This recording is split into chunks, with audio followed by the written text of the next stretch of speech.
Hello, good evening and namaskar.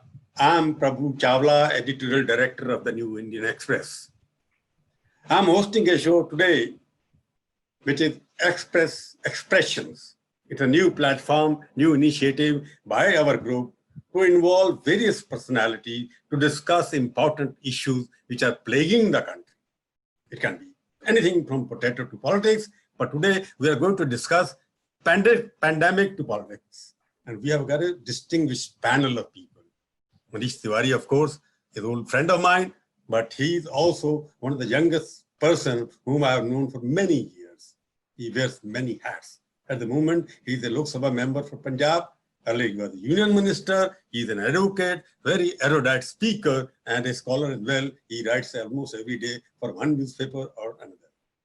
We have also Dr. Vinay Sahasrabudhe, Vice President of the BJP, again a scholar of eminence. He runs a research organization in Mumbai, and he has been the intellectual face of the BJP. His views on various subjects have been very, very well known. And he's also heading Indian Council of Cultural Relations. Am I right, Dr. Saab? Right, sir. Both of them are very erudite scholars in their own right. And asking them to discuss politics, of course, looks little more funnier these days because there are no much better things also. But the problem is both of them belong to the opposite camps, and politics of pandemic is becoming much more important these days. You find both the ruling party, BJP, and the Congress attacking each other with some kind of arrows which never harm anybody, but they create an impression that normally a tragedy is a unifier for any nation. But in India, it has become a divider along political lines. Why? We can see bodies lying all over the place in Delhi, people waiting in the queues for getting some treatment or tested. Yet our politicians, instead of speaking one language, are speaking against each other, placing the blame at each other's doors. Why? I could find no better panel than these two outstanding orators. I will start with Manish Tiwari first. Manish, you tell me, because your party seems to be very aggressive. From your leader Rahul Gandhi to Sonia Ji, both are speaking like a political language. Some of the suggestions made by them are very good, but their language is basically meant to score a political brownie point. Why, Manish? Prabhuji, thank you very much, first of all, for inviting me to your show. And as always, whenever you decide to curate something, it's not only successful, but it is extremely profound. So once again, it's a pleasure having a conversation with somebody who was actually a friend of my late father's, and we've always looked up to him. Prabhuji, in fact, I do not think that above the usual cut and thrust of politics, which is par for the course in our country, there is really a division between or a substantive division between the opposition and the government. In fact, if you look around the country, all state governments have cooperated with the federal government. They may have had their concerns with regard to various issues, but notwithstanding those concerns, whatever guidelines have been issued by the National Disaster Management Authority, all state governments, irrespective of whichever political shade or color they come from, they've implemented or tried to implement them in letter and spirit. Then, of course, if you move away from the state governments and you come to the political parties, obviously have concerns beginning. I think it really began with the whole migrant crisis, because you had an abrupt lockdown. At some point in time, the wisdom of having a lockdown at a 4-hour notice, would obviously be debated in Parliament. But I think generally everybody went along with that also. The problem really started when you had millions of people starting to walk home and getting mowed down by trucks and buses, crushed to death on railway tracks. And at that point in time, people started asking that, hey, why is the government being so insensitive? What the government actually did a month later in terms of running those trains, couldn't it have been done earlier when this tragedy started unfolding. And I think that was the inflection point when questions started to be asked. And then, since most governments are really innovating on strategy on a day-to-day basis, and it seems as if the central government has now left it entirely onto the state governments, saying that now it's your baby, you handle it. So obviously one thing led to another. But by and by, if you, let's say, step back from the usual cut and thrust, and if you go back to the Spanish flu or the first pandemic, which the 20th century saw in 1918, even at that point in time, at the height of the pandemic, in most democratic countries, especially Britain, because it had the biggest empire, the British Parliament kept functioning, other institutions kept functioning, government was being held to account for their handling of a crisis, because in 1918, nobody knew what a virus was like. And 100 years later, nobody seems to know, what a coronavirus is like. So to conclude, I think we as politicians, or India as a polity, generally has behaved far, far more soberly than what you are seeing in various countries around the world. No, you can say various countries. I don't know so much of differences happening in either UK or in Europe, and even in America. Trump is doing so many things. They are attacking him for different reasons.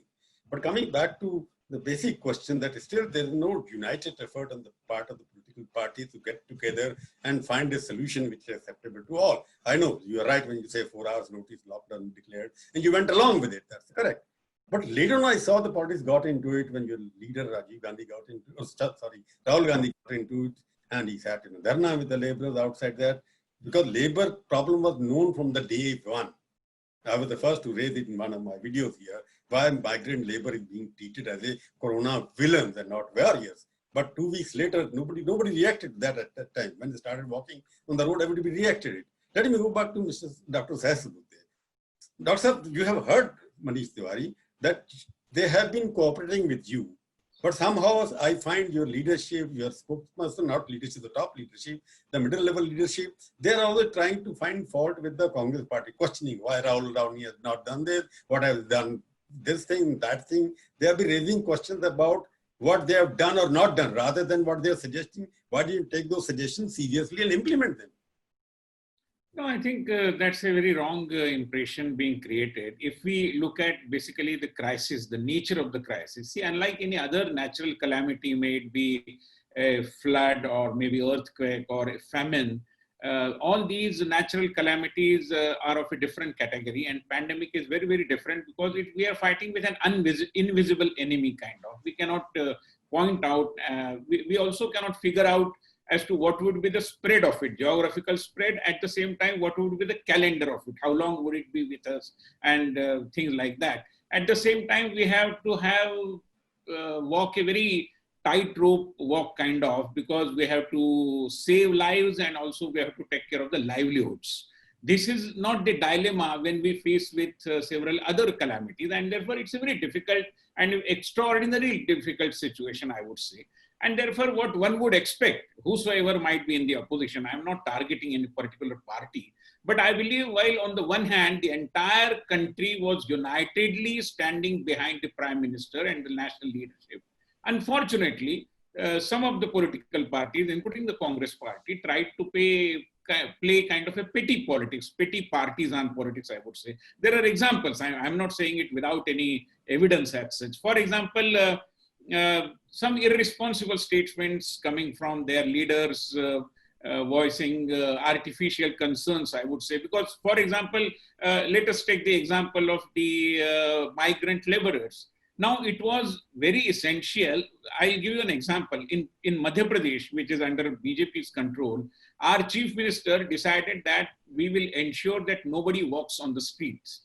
I mean, therefore, he, for example, tried to pick up the migrant laborers coming from Maharashtra and Gujarat into the border of Madhya Pradesh, put them in buses, gave them snacks and arranged for their meals and everything, and dropped them on the border of, say, Uttar Pradesh or Jharkhand or wherever they wanted to go. And from there onwards, they went by the arrangements made by the respective state governments. This was something very easy for anybody to do. Even Rajasthan could have done that, or maybe other states, including Maharashtra, could have done that, but then they did do that. So therefore, irresponsible statements, observations which are of a very sweeping character, unnecessarily indulging in party politics, scoring brownie points. You know the kind of article Mrs. Sonia Gandhi wrote the other day in the Indian Express about Manrega. While it is a fact that this government tried to save Manrega from being kind of exploited by local politicians, and we tried to have some systemic reforms inculcated into the implementation design of the entire scheme. It is a common knowledge. I mean, go by the reports of the CAG earlier and now, for example, and you will find the difference. But unfortunately, that was done. Again, the state governments controlled by the Congress party and their central leadership, they were speaking in different voices. Now, today, for example, Mr. Rahul Gandhi had said that the lockdown was perhaps ineffective. Maybe he has his own assessment of the situation, but the lockdown decision and the extension of lockdowns was not entirely of the center. Even before the central government, the Prime Minister announced a lockdown, Maharashtra Chief Minister had announced a lockdown. He had said that we are not going to run trains. And Maharashtra government, of which the Congress party is a partner, even on 11th of April, 3 chief ministers of states controlled by Congress party, Punjab, Rajasthan, and Maharashtra, much before the announcement of the extension of lockdown, on 11th April, on their own, they had said we are going to continue with the lockdown. So, while the central government was trying to take everybody into confidence, have a coordinated, concerted approach towards, there were no kind of bickerings on the part of the central government or the union leadership of the government. But unfortunately, these many voices created that sorry state of affairs where, unfortunately, the kind of united face that the entire nation should have put forth, we perhaps failed in that. And unfortunately, we lost an opportunity, I would say. So you have made some points, of course, but the question arises whenever something said by Sonia Gandhi or Rahul Gandhi, it becomes a very personality clashes. They attack, because Modi comes, immediately they start attacking Modi ji or Shah, or you start attacking Sonia Gandhi and Rahul Gandhi. The country is divided as if there are only 4 leaders, the rest of the country is also following, some are following Gandhis and some are following Modi, most of them are following Modi because the voting pattern what we see. The question is, you are talking about Congress government, it says.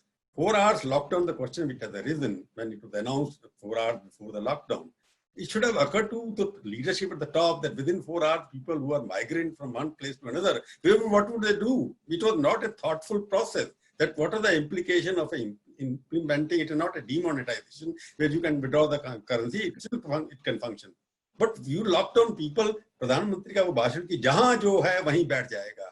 उसका 15 दिन बाद नजारा हमारे को नजर आया because it was not implementable. Like what happened in Karnataka, your own BJP chief minister did not allow the labor to move out. Then he changed his mind. Then he again changed his mind. Don't you think opposition has the right to point out these weaknesses in the system? If you go by the number of guidelines issued by the government of India, there were 25 guidelines, there were 27 clarifications. So obviously, it seems the Congress party picked those holes in your administration and genuinely pointed out that these are the problems you must not treat, you must attend to, isn't it?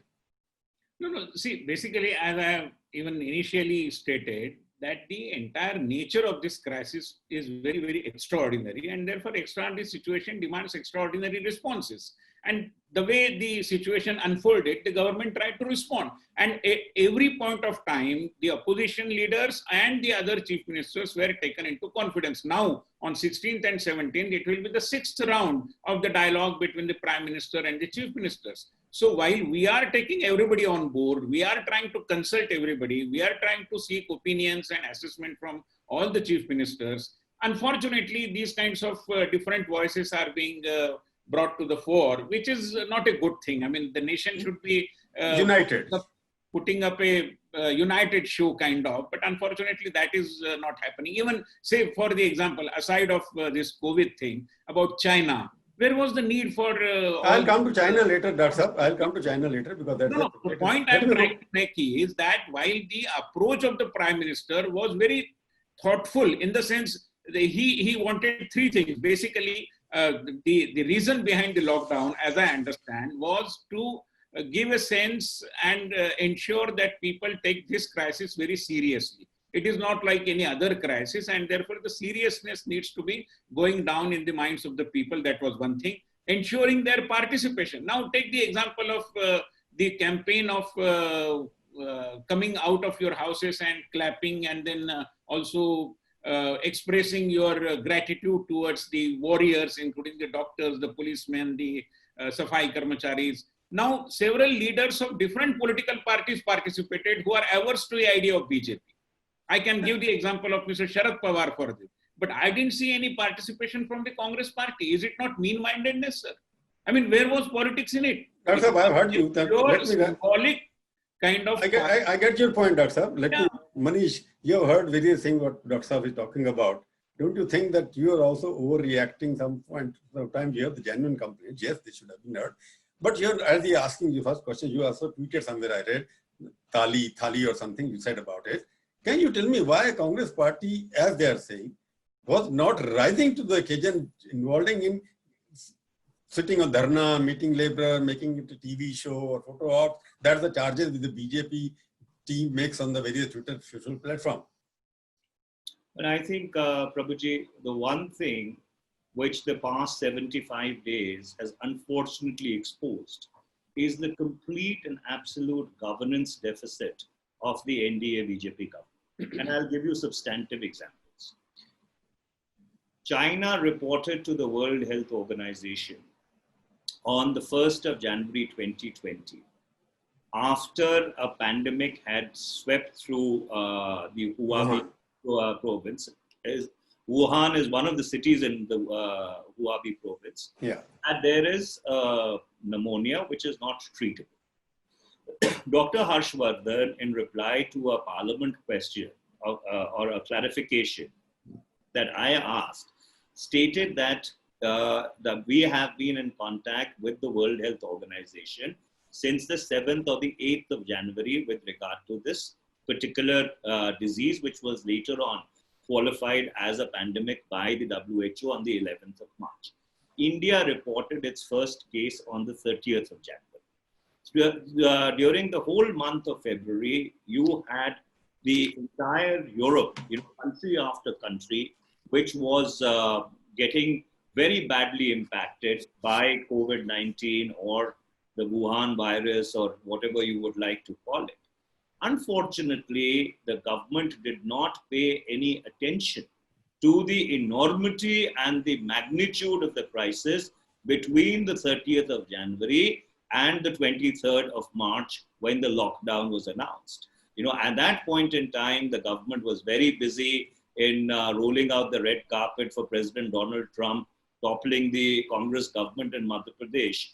And suddenly, on the 23rd of March, at a 4-hour notice, when India had 381 cases from 123 districts and only 7 deaths, you decided to have the most draconian lockdown in the world. And you moved from that lockdown to a situation that when you unlocked, you were the only country whose curve was spiking like the South Pole.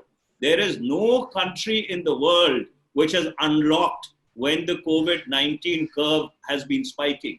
We are the only exception who locked the country down when there was no need for a lockdown, when smart containment could have worked.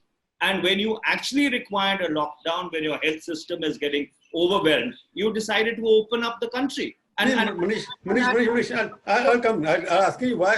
Give us the reason. What do you think could be the reason for doing that? Because I don't think they thought it through. They just completely either aped China or they aped some of the other countries in the West, and they thought that they would be able to deal with the virus in a span of 21 days. I'm sorry, this is a viral infection. It has to run through society. I do not know what epidemiologists were advising them, what expert advice they were getting. But the only thing which has happened is, and that's the irony of the situation, that economists became epidemiologists and epidemiologists became economists. While the latter could not, the former could not flatten the curve, the latter. Art surgeons became. They flattened the economy, and then you had a bizarre, absolutely bizarre justification given. That if we wouldn't have had a lockdown by 15th of April, we would have had 8.6 lakh cases. You see, to get from 381 cases to 8.6 lakh cases, you needed a growth rate of infection of 40% per day. And the worst that has happened across the world is 19.2% with Russia. India has never gone over 7.6 in terms of the annual, the daily growth rate of infection. And I Manish, let me go back to Dr. Saab again. Dr. Saab, I'll come. Dr. Saab, tell me, he has made very serious allegations against your government. Do you think that lockdown, the way it was implemented, the way it was imposed, later on withdrawn, and now open the lockdown country suddenly? What is the justification? Because the curve is. I don't think any decision was taken suddenly. It was only after taking all the chief ministers into confidence. And unfortunately, my friend Manish ji is hiding the fact that before the 24th of March announcement of a lockdown, the entire nation was a part of the Janata curfew on the previous Sunday. So in a way, a kind of trial of Janata curfew, kind of a lockdown was already there. People were conscious of the seriousness of the whole thing. They had participated. Some kind of a preparation of a collective mind exercise was also underway. And therefore, it's wrong to say that all of a sudden it was announced. People were kind of aware that some kind of a measure of this kind is impending. I mean, it is likely to be there. At the same time, if we compare our country and the performance, I mean, I'm not going into the statistics. At the same time, I'm not going to indulge in wordplay saying that epidemiologists have become economists and this thing was flattened and that thing was not flattened. If we go to hard statistics, say, for example, Sweden, with a population of 1.2 crore, the cases today stand at 45,133. Whereas Uttarakhand, of the equal size, 1.2 crore, the cases are just 1,411. Iran, a population of 8 crore, almost close to, similar to Madhya Pradesh, where the cases are 1,73,000 plus. In Madhya Pradesh, they are 9,400 plus. So, given the size of India, given the disparities in economic situation and other backgrounds as well, including literacy rates and various other issues, I think our country, I mean, there is nothing kind of patting self on our backs, but at the same time, we cannot undermine the success achieved by the Corona warriors. Let us not insult them. Let us not say that they have failed. That is the only small point I am trying to make here. Manish, they have a point in terms of statistics. You look at the statistics. Maybe what people are talking about, that India is the worst position, the fourth largest number. Look at the population. For example, today I was seeing yesterday some TV to the fourth, it has crossed so and so country, it has crossed so and so country. America, Brazil, Russia, they're the top three above us in terms of number of cases. Their population put together is only 98 crore. The number of cases in these three countries are about 16 lakh. Whereas we in 135 crore people, only 3,10,000 cases. One third of what the other countries have. In terms of number, yes, there was no, I agree with the point, in terms of panic, I would call the pandemic panic paddlers, triple Ps, in this country are very active to demonize the whole thing, which includes political parties also. Instead of supporting what is happening in the country, and all your three governments are there, two governments, 2.5 in Pondicherry, but like Punjab government is doing very well according to what the live there. So why can't the Congress party as a party come together and give an alternative solution in terms of governance and containment? Prabhuji, again, the statistics do not tell the real story. If you look at the testing rate of Spain or Italy or even Iran or all the other countries that Mr. Shastrabuddhe cited, their testing rates are much, much higher than what India has ever tested. So therefore, the infection rate that you have at this particular point in time is no indicator, and I say it with the greatest sense of responsibility, of the extent of infection in our society. It's a virus. I remember a colleague of yours, maybe it was the editor of the Hindustan Times, who wrote a piece or an editorial, I think about 2 weeks ago. And he said that very knowledgeable people and serious people believe that about 15 to 20 crore people in India may have already been impacted by COVID-19. You see, the fact is that yes, compared to most of the other countries, our mortality rate is fortunately low. And the reason why our mortality rate is low is primarily because one of the reasons which is speculated is the BCG vaccination. Most of these countries where you have a high mortality rate actually never went through the BCG inoculation process because these diseases had been eradicated from their country. The other thing is that the poor in India, because they generally live rough, have a much higher immunity than the middle classes or people from affluent sections of society.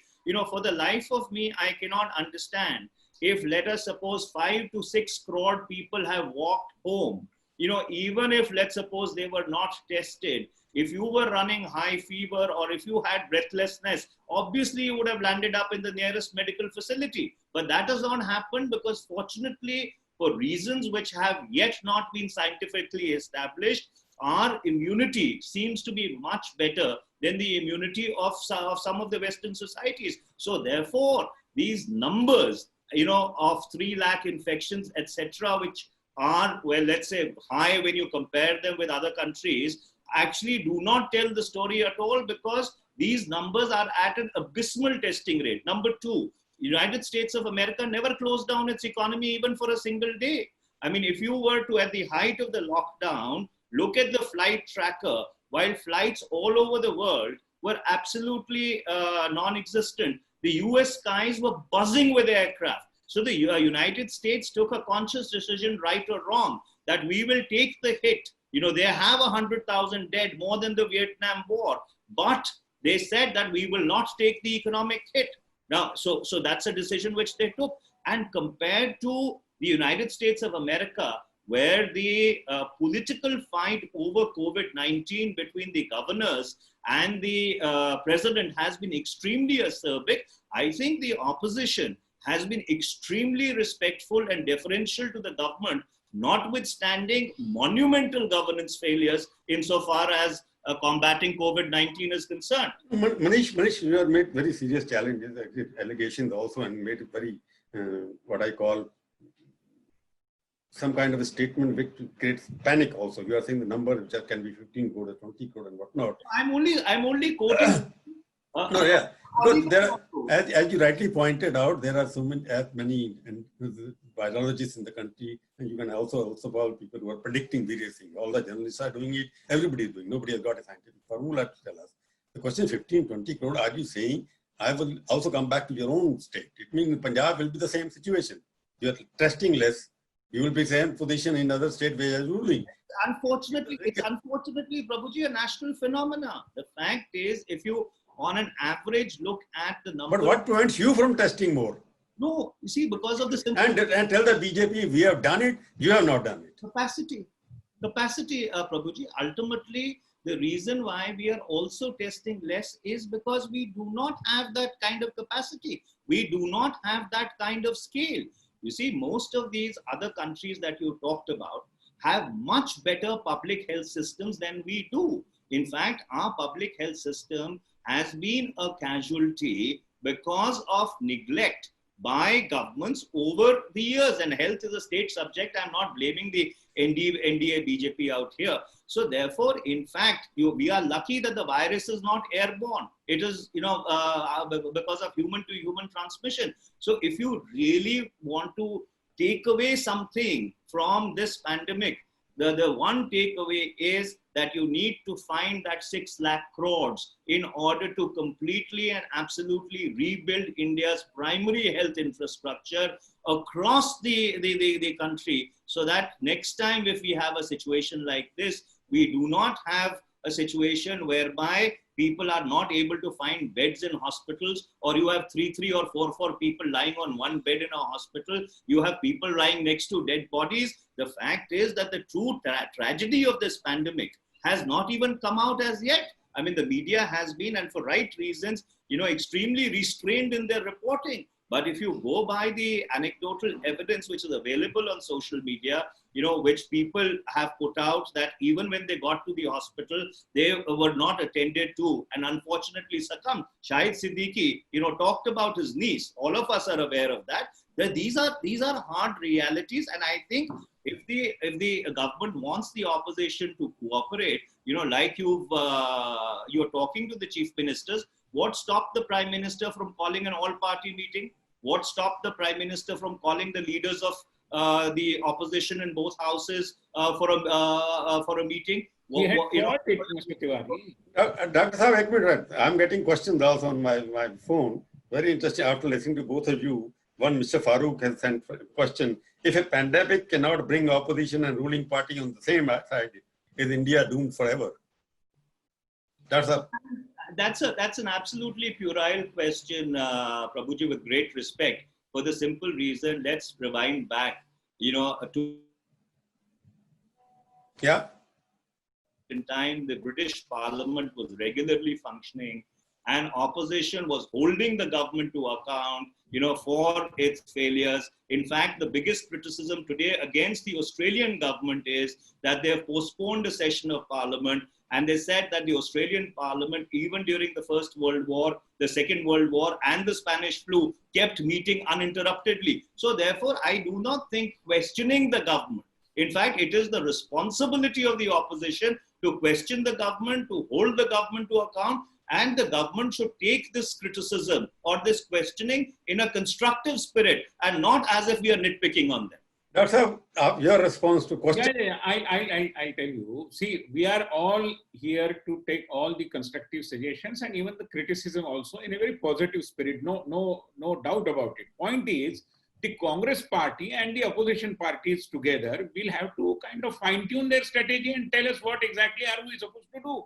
Their state chief ministers are saying one thing, their party leaders are saying another thing. For example, continuing with the parliament, we decided, Prime Minister is on record having addressed the BJP parliamentary meeting when the budget session was on and saying that we have to fight, we have to continue with the session, we are not going to abruptly end it.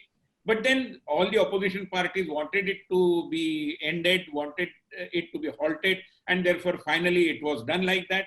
Now, what exactly is the opposition's demand in so far as all these issues are concerned? You are not even hosting the committee's meeting. You are afraid of committee meeting. Existing rules do not allow us to do that, sir. अगर existing rules के मुताबिक अगर हम अपने घरों से वो मीटिंगें चलाते हैं तो पार्लियामेंट्री मीटिंग्स के बारे में एक सीक्रेसी का एक एलिमेंट होता है. If I am sitting from my home and participating in it, there is no secrecy in it. We are not supposed, as per the existing rules. I'll interrupt you. I agree with you what you're saying, rules and whatnot. Our Prime Minister, known as the technology expert, titan. In fact, he had developed technology and used technology in such a way. He's hosting all sorts of meetings with everybody on the virtual conference. Why can't you hold? He's talking secret things all the time with everybody. The presiding officers of both the houses are meeting, reviewing the situation, and they are applying their mind as per the reports suggest. So let us wait. Again, there is a procedure. The House Rule Committee will have to resolve that way, that we are allowing these concessions in the present rules and regulations. Meetings can happen. Doctor, there is a question somebody, Sharman Malhotra, has put for you. Will the BJP admit that it was Rahul Gandhi who first flagged COVID as a global risk, even when Modi ji was parading Trump around India? Well, see, Prabhuji, the tightrope walk which I was referring to, while on the one hand, we didn't want any paranoia to be created out of this, fear mongering and all sorts of things. On the other hand, we also didn't want the people to go ahead with a gung-ho approach with carelessness kind of and appearing that business is going to be as usual, which is not going to be. And therefore, to strike a balance in between, to the extent possible, we continued with the agenda, what was there before the Houses of Parliament and all other activities as well. But when it became very, very essential to, and the opposition and several other political parties also demanded in so many words that we should not continue with the session. As per the, in connoissance with the opinion of the opposition parties also, we decided to abruptly end the parliamentary session. So we are completely conscious of what all opposition is saying, and their suggestions are also being taken. The Prime Minister himself hosted meetings of the leaders of the political parties in the parliament, and as the record says, that continuously both the Prime Minister and the Home Ministers, both of them are in dialogue with the state leaders, state chief ministers. Hey, Doctor, there are other questions. Let us move back to from other issues as well, where the opposition, Congress party and other parties and your party, they are not on the same page when the crises are happening in the country. Because there seems to be confrontationist politics in the country, which is going up, intolerance is going up for both sides.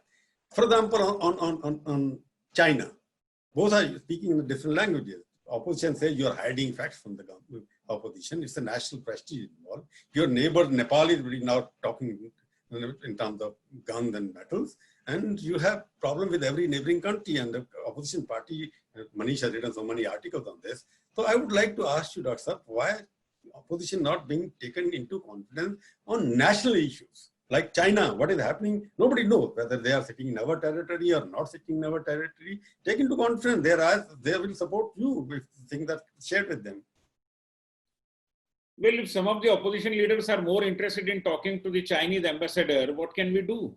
I mean, they should be dialing the Prime Minister's home and talking to the Prime Minister himself, because everything is on record. There are reports about it. Even the Defense Minister had said so many things about China. The Chief of the Army Staff also had said, and therefore, I don't think there is any attempt of concealing the information. Everybody knows about it. These are very sensitive issues. You cannot discuss them with a partisan spirit. The nation has to be put in a solid, united place. That is what we are doing. And therefore, things are pretty known to everybody. There is nothing to hide any piece of information from the people. People are aware of this. So let us be responsible while dealing with all these very sensitive matters, whether it is Nepal or whether it is China. And these issues, again, I would say, these are not the new things. I mean, tell me, are the incursions from Chinese army a new thing? I mean, they have been happening during the UPA rule also. China had all these kind of tactics. Let Manish respond to what you have said. No, your leaders are interested in talking to Chinese ambassador and not to the government. I'm actually quite amused by Mr. Shastri Buddha's response. I wish he had given this advice to Mr. Narendra Modi when he was Chief Minister of Gujarat, that he should have actually dialed the Prime Minister rather than going public on it. Let me read Mr. Narendra Modi's tweet out to you of the 6th of December 2013. From China's intrusions to Pakistan's ambushes, UPA government has been absolutely lax in securing India's border. When will centre wake up? A second tweet. A noble nation like ours is being troubled by our neighbours while the centre stands helplessly. We need a strong government to change this. Mr. Amit Shah, whenever the Chinese soldiers want, they come in and have picnic inside our territory, and our government could do nothing. You know, I find this extremely rich that we are being lectured that you need to be sensitive about international concerns. You know, isn't it the same Bharatiya Janata Party which actually brought a no confidence motion in Parliament on the Indo-US Civil Nuclear Agreement? You know, where was the sensitivity at that point in time? It wasn't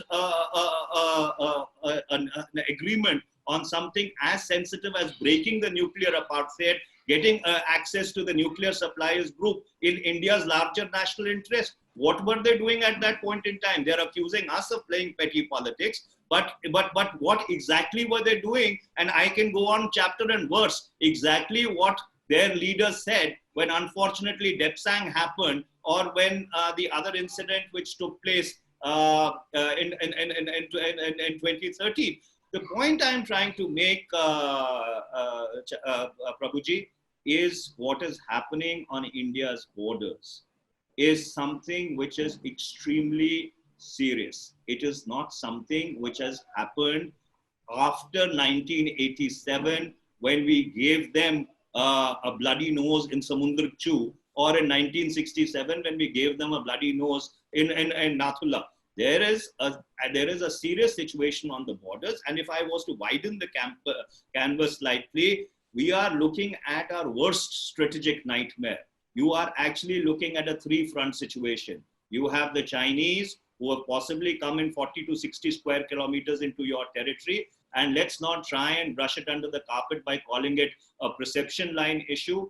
Very serious analysts have written about very active Pakistan-China collaboration, and you have a COVID-19 situation which is out of control in all your major metropolises. So if at all, there is something called a three-front situation, which every strategic expert of consequence has said is India's strategic nightmare, it is today. And unfortunately, what you have is a government which is more interested in buying and selling MLAs in Rajasthan and Gujarat, which is interested in having virtual rallies in Bihar, and they are not interested in applying themselves to the very, very critical governance challenge which India faces. And that's why I said that this country in the past 75 days has understood that we are living in the greatest governance deficit of our times. Sahab, again, I think you have to reply whatever you think, because I feel the country is going through various crises. Pandemic is, of course, it was not made by the government of India. But what is happening on the border and what is happening in the economy, which I will discuss briefly because the time is running out. You can reply to him the kind of serious allegations he has made. Challenge. I think the worst governance deficit. I agree. I think while we can definitely talk about governance deficit alleged by Manish ji and others, but at least on sensitive issues like China and other issues about our border security, I think let us not be exaggerating the things. I mean, Mr. Tiwari and all others know very well how did we deal with Doklam issue, for example. Even in the current situation, how our eastern neighbor was kind of compelled to backtrack. I mean, it's a common knowledge. The defense minister has been addressing the media also, or has been sharing the information. Even the chief of defense staff is also sharing the information. There is, as I said, no question of hiding any piece of information from the people. We are taking everybody into confidence, and the Prime Minister will speak when the situation demands in that way. I mean, we are not wanting to overplay anything, and therefore it's a very sensitive issue. We are dealing with it with a professional discipline kind of, and therefore let us not be creating any paranoia out of it and saying that we were the custodians or while we were in power, we were dealing with the situation in a better way. That is not the case. I mean, let us not be self-deceptive in this way. That's another question which is bothering everybody. Unemployment. I'll come back to you, Manish. Give me some questions there. Because the economy we have left out, and because the economy is more important, we have seen the migrant labor on the road, people don't have the money, demand is not there, contractions happen, economy is not picking up. Dr. Saab, I want to know, because the three things, you have the pandemic, you have the neighbors problem, you have the economy. Don't you think India is going through the worst crisis at the moment? How you are trying to get out of it? Modi ji is known for coming out with some kind of innovative ideas, but during the last 75 days, people are still looking towards him to come back, how he is going to recover out of these three problems which are taken over the country now. Well, I think if you look at the fine print of the Atmanirbharta Abhiyan and all the packages that have been announced by the finance minister in a series of press conferences, I think it covers most of the issues, including that of the migrant labor, the impetus to be given to our MSME sector, agriculture reforms, which the government has announced through 2 ordinances. All these things are kind of timely taken steps. And insofar as our neighboring countries and defense-related issues are concerned, again, Atmanirbharta, being self-reliant, is the only answer. And the government has already, in a big way, trying to have defense productions also on an indigenous platform. And therefore, I think the government is conscious of the seriousness, has taken steps in right earnestness, and I'm sure, as I said, the crisis is extraordinary. Therefore, it will take some time, beyond doubt, and we are fighting against an invisible enemy. That is also true. Therefore, let us not be impatient. Let us give some more time, because now the economy has opened up. People are limping back to normalcy, and things will definitely move in the right direction, beyond doubt. Although the crisis may not be over, I am aware of that. But still, I think let us not lose heart. Let us not lose hope. Resolutely fight it in a very united way. Manish, No, Prabhuji, the fact is that Dr. Saab made a point with regard to Doklam. The reality is that if Dr. Saab was to visit every independent source of strategic literature which is available on Doklam, he would find that 1 year after Doklam, except for withdrawing from the flashpoint, the Chinese have virtually taken over the Doklam plateau. That is the unfortunate reality. They have augmented their infrastructure. They have augmented their logistics. They have moved forces. And so therefore, that's the classical Chinese way of dealing with a situation, that while they may concede from the flashpoint, but they never give up the vantage points which are of strategic importance. And that is really the concern with regard to Pang Sang So, and more than Pang Sang So, with regard to the Galwan Valley, which overlooks the DBO road, that while the Chinese may withdraw from a particular flashpoint, but what is germane is that have they been able to achieve tactical domination of those heights, whereby they can at will, impede any kind of movement on the DBO road. And so therefore, even on the economy, the crisis in the Indian economy, Prabhuji, did not start with COVID-19. The Indian economy was in a free fall for 7 quarters consecutively before the COVID-19 pandemic hit us. So therefore, the process of dismantling the Indian economy actually started on the 8th of November 2016 with the demonetization strike. It was followed by a completely ill-conceived and badly implemented goods and services tax, and the manner in which the central government is holding the states to ransom, whereby they are not even giving them money which is legitimately owed to the states, I think requires a very serious revisit of the entire goods and services tax paradigm itself. At some point in time, we need to look at it fresh. So therefore, I think it's high time the government got real, and the government realized that we are facing some very serious challenges. When any country has faced challenges of this enormity, most of them have built a national consensus. Like during the Second World War, Britain actually had a national government consisting of all political parties in order to see them through the crisis. Of course, that's not the kind of statesmanship that I expect from the BJP. But are you suggesting, Manish, let me stop, because you are making a statement because there is a democratically elected government which has got majority. Your party could not get even the opposition status. You are asking for a national government at a time. Popularity. I'm suggesting. I'm only saying that in a moment of grave crisis, if you were to rewind back to the September of 1939, when Chamberlain was compelled to resign because the Munich Pact was absolutely thrown into the dustbin by Adolf Hitler when he decided to invade Poland, Britain did not look at what was the strength of which party in their parliament. Winston Churchill actually put together a national government and had some of his most bitter critics, including the man who he lost the election. He lost the election after that. So he subsequently did lose the election and subsequently did come back again also. So therefore, that is the nature of the democratic beast. But Manish, you must give. I have heard you, but the question is, you have the government is talking about, and we are talking. You have crossed the foreign exchange reserves of $500 billion. That means there's some kind of faith in the Indian economy. You have got such a cumulative foreign exchange. You must give some credit to the government now. Prabhuji, the saving grace is the foreign exchange reserve that we have. And I think undoubtedly that's a reserve which has been built up over the years. But all that I'm trying to point out is that government does not have a strategy to deal with the economy. Every rating agency, every institution says that the fiscal part of the stimulus package is not more than 0.8 to 1.2% of the economy.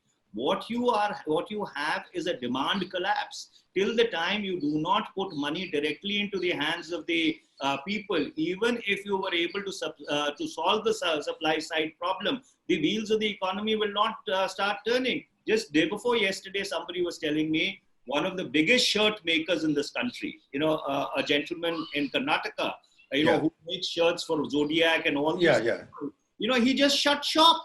He shut shop not because, he did not have the money to carry on, but he said there is no demand. And in a situation where you are looking at an open-ended pandemic, I do not see anything except essential spending happening. So therefore, even if you were to give the FMCG industry, even if you were to give the other industries a lifeline in terms of a loan facility, who's going to avail of the loan when there are going to be no buyers for the product? Manish, I'm very happy to hear from a congressman talking about demand side of the economy. You are the foundation to your party created supply side model in 1991. In 2020, the system was infiltrated by the supply side economists in the country. They created a huge supply side, but never bothered about demand because... It was a demand side response, Prabhuji. In fact... Because demand was not picking up. You were giving concession to the various people. Even Modi government last year gave 1,25,000 crore rupees concession to the corporate sector. And we saw the figures, even the corporate taxes have gone down after that instead of going up. The question is, I'll go back to Dr. Saab, because the policies of the economy, you are facing these challenges so much. Have you got any exit out of it? Because Modi, this is Modi's testing time. He has never faced this kind of test in the past. Well, I think, first of all, let me respond to Mr. Tiwari's allegations about GST. And it's a favorite pastime for the opposition to keep on harping about the demonetization. But now it's a thing of the past, and the economy also has recovered. The nation has also come a long way after that. And insofar as GST is concerned, is it not to the credit of this government that every meeting of the GST Council, in which there are several representatives of the Congress-led governments as well, the decisions are taken unanimously with a consensus, as its basis. And therefore, as I said, there is a dichotomy. While the Congress states are seeing the rationale behind the moves of the government, the Congress party is refusing to see the reason. And therefore, nobody is going to believe the central leadership of the Congress party when their state leaders are in tune with the plans of the central government.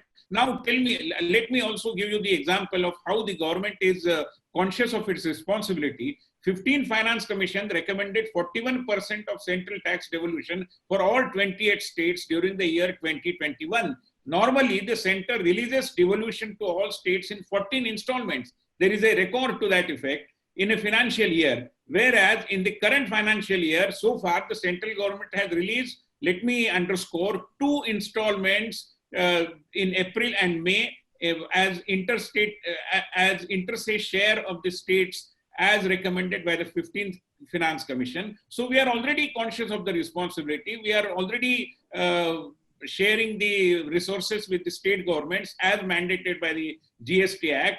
And PM did not want the states to suffer. Nobody wants the states to suffer. We are taking them along, and already that devolution has happened. Let me put this on record. At the same time, insofar as money to be given to the people is concerned, here is the Prime Minister's Kisan Samman Nidhi, under which 9 crore 50 lakh farmers have been given 72,000 crore rupees. It's a fact, and everybody knows about it. Due to direct benefit transfer, which is being very vigorously implemented, now there are no middlemen, and people are conscious of this. Now, I'll tell you one example. Women are being given under the PM, the Janadhan Yojana, women accounts are, especially below the poverty line, some 500 rupees are being deposited in their accounts.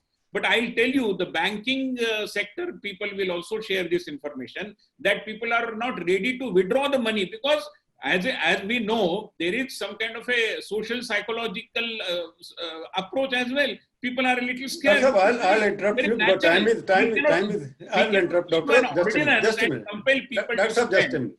Just a minute, because time is passing, because there are Zoom people, there's a limit to that. You are given statistics, we have read all this, because there is still, there's not a wow factor. Prime Minister made a very good statement of 20 lakh crore. Everybody was impressed at that time. But the implementation level is come. We are facing also, we know on the practical ground, banks are still not lending. They are not giving anything which they wanted to give. There are implementation problems happening here. Coming to Tiwari, because I'm concluding it, I want the last word from you first, and then I'll get back to you. Just one sentence. What is the one basic flaw in the governance, as you are saying, deficit? One point which you can to say, you want to define your own language. You're good at that, and you know it. Well, Prabhuji, the fundamental flaw in the government's approach was that they had no approach at all. In the sense, there wasn't a thought out, reasoned, thought through strategy, either with regard to the pandemic or with regard to the economy or with regard to what is happening on our borders. And so therefore, when we talk about the exposure of a governance deficit, what I am trying to convey is that none of these decisions of the government, none of the decisions of the government will stand the test of hindsight. Every good policy has to stand the test of hindsight. It is only when you look at a policy after it has been implemented that you find whether it was successful or a failure. Now to say that we do not have 6x6 hindsight, and so therefore, or by 6x6 hindsight, you can criticize. General question like every journalist asks now. Let me conclude, Manish, that I know you go on speaking. I will ask every journalist asks the question. If you have to give the marks at everybody to this government during the past 4 month performance, out of 10, how many marks you will give it? Pass, fail, what? Well, No ifs and buts. With great regret, would not be able to even give it E for effort. Doctor, what about you? Out of 10, how many? Well, I would say that this government, and I am not saying on the basis of... First give the marks, then give the comment. Yeah. But let me also tell you that why I'm doing so, because there is a track record. This government has worked wonders insofar as implementation of various welfare programs are concerned, whether it is Pradhan Mantri Awas Yojana, whether it is Janadhan, or whether it is any other scheme like Saubhagya for that matter, compared to the previous schemes under different names of the previous regimes. And this government, there is a phenomenal increase insofar as the success in implementation is concerned. And therefore, on that count, there is a huge amount of confidence in the minds of the people. And therefore, I would give this government 10 out of 10. Good. That's between almost 0 to 10. Of course, it is expected that you can't find fault with the government. You're a ruling party vice president. He can't find anything positive in the government because he belongs to Congress party. Our idea was to bring some kind of a consensus in the debate. Unfortunately, politics of country is becoming very divisive and personalized. It will continue for many more years. We have seen it I've been a journalist for 45 years. I've never seen this kind of a confrontationist politics in my life. Hopefully, it will become better as we move forward. Thank you very much for all of you joining from here, both of you, Dr. Thank you, Prabhuji. Thank you. Thank you, Manish. Thank you.